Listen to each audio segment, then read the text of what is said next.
আলাদা একটা অনুভূতির মধ্যে দিয়ে যাত্রা। ডিরেক্টরের সাথে আমার প্রথম কাজ, চোখের সাথে এটা আমার আসলে পুরনো প্রত্যেকবারই একটা কাজ করা এবং সেটার সাথে সম্পৃক্ত থেকে আপনাদের কাছে পৌঁছে দেওয়ার এই জার্নিটা খুবই অসাধারণ। আমি আশা করি আপনাদের কাজটা ভালো লাগবে।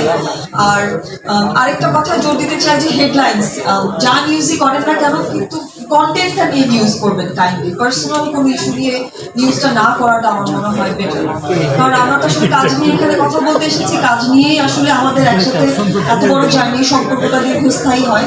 সো আমি চাইবো আপনাদের কাছে যে আপনারা আমাদের কাজটা নিয়েই লিখবেন।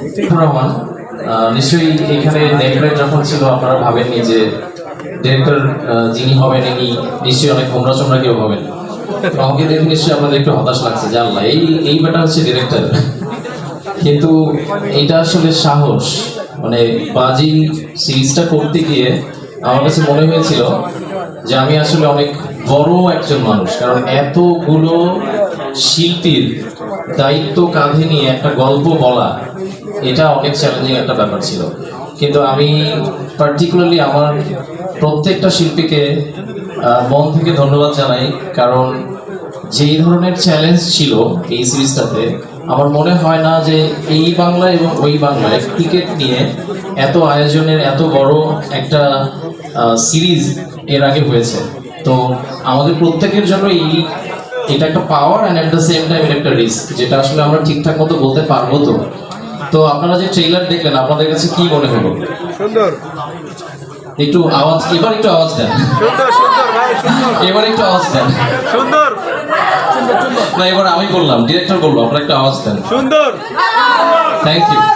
Thank you so much. আমার মনে হয় যে আমি অনেক বেশি কথা বলবো না, কারণ আমার যা বলার আমি স্ক্রিনে বলেছি। আপনারা যখন দেখবেন সিরিজটা, আমি আশা করবো যেটা রনি ভাই বললেন, আপনারা ভালো লাগুক খারাপ লাগুক যা মনে হবে আপনারা লিখেন।